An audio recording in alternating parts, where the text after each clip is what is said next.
ఈరోజు ఉప్మా అయితే చేస్తున్నానండి. రవ్వ ఉప్మా. ఈ ఉప్మా అయితే చాలా టేస్టీగా ఉంటుంది. ఈ ప్రాసెస్లో చేసుకుంటే మెత్తగా బాగొస్తుందండి. పిల్లలైనా పెద్దోళ్ళైనా ఇష్టంగా అయితే తినేస్తారు. దీని ప్రాసెస్ ఎలా చేశానో చూపిస్తాను. వీడియో మాత్రం స్కిప్ చేయకుండా అయితే పూర్తి వీడియో చూడండి. అప్పుడే మీకు అర్థమవుతుంది నేను ఎలా చేశానో. నేనైతే ఒక గిన్నె పెట్టుకొని దీంట్లో ఉప్మా రవ్వ అయితే వేసేసుకున్నానండి. ఇది మంచిగా దోరగా అయితే ఎంపేసుకోవాలా. ఇలా మంచిగా ఎంపేసుకుంటే అప్పుడు అనేది ఉప్మా సాఫ్ట్గా బాగా వస్తుంది. ఇలా అంతా ఎంపేసుకొని పక్కకైతే తీసేసుకున్నాను. తర్వాత అదే గిన్నెలో 3 పావులు నూనె అయితే పోసుకున్నాను దాంట్లోనే. తర్వాత ఒక చెంచడు జీలకర్ర ఆవాలు అయితే వేసాను. మినప్పప్పు, తర్వాత కొద్దిగా శనగపప్పు ఇది వేసుకొని మంచిగా దోరగా అయితే ఏంపేశాను. ఇది కొద్దిగా తీసి పక్కకైతే పెట్టేశానండి. పైనుంచి వేస్తే క్రిస్పీగా ఉంటుంది, టేస్ట్ బాగా వస్తుంది. తర్వాత దాంట్లో ఒక ఆనియన్ కట్ చేసుకొని అయితే వేసేసుకున్నాను. ఆనియన్ని మంచిగా రెడ్గా అయితే ఫ్రై చేసుకోవాలా. తర్వాత పచ్చిమిర్చి, కొద్దిగా అల్లము, కలేమాకు కూడా వేసుకోవాలండి. ఇదంతా మంచిగా కలర్లో రావాలా దూరగా. ఇదంతా టేస్ట్ చాలా బాగుంటుంది ఈ ఉప్మాదైతే. దీనెంబడి పచ్చడి లేకపోతే సాంబార్ అయినా ఇలా పెట్టుకొని తింటే టేస్ట్ అదిరిపోతుంది. ఇదంతా మంచిగా దూరగా అయితే ఏంపేసుకున్నాక ఒక్క టమాటా సన్నగా తరిగి అయితే చిన్న చిన్న ముక్కలు వేసేసుకోవాలా. చూడండి ఇదంతా బాగా వేసుకొని టమాటాలు అయితే మెత్తపడాలండి.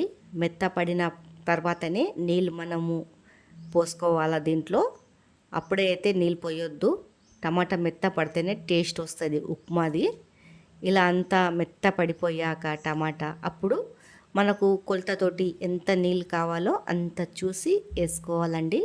టేస్ట్కి సరిపోయేంత ఉప్పు వేసుకున్నాక పైనుంచి కొద్దిగా కొత్తిమీర, కొద్దిగా కలెమాకు కూడా వేసుకోవాలా.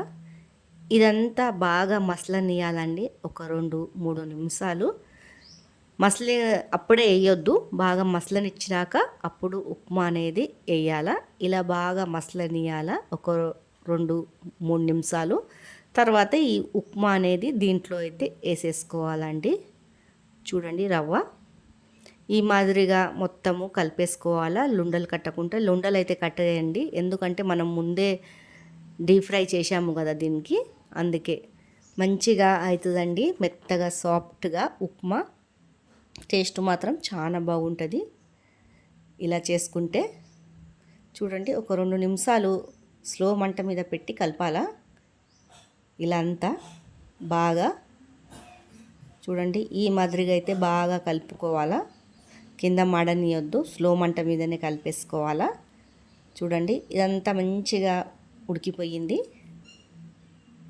చూడండి అంత బాగా ఉడికిపోయాక ఇలా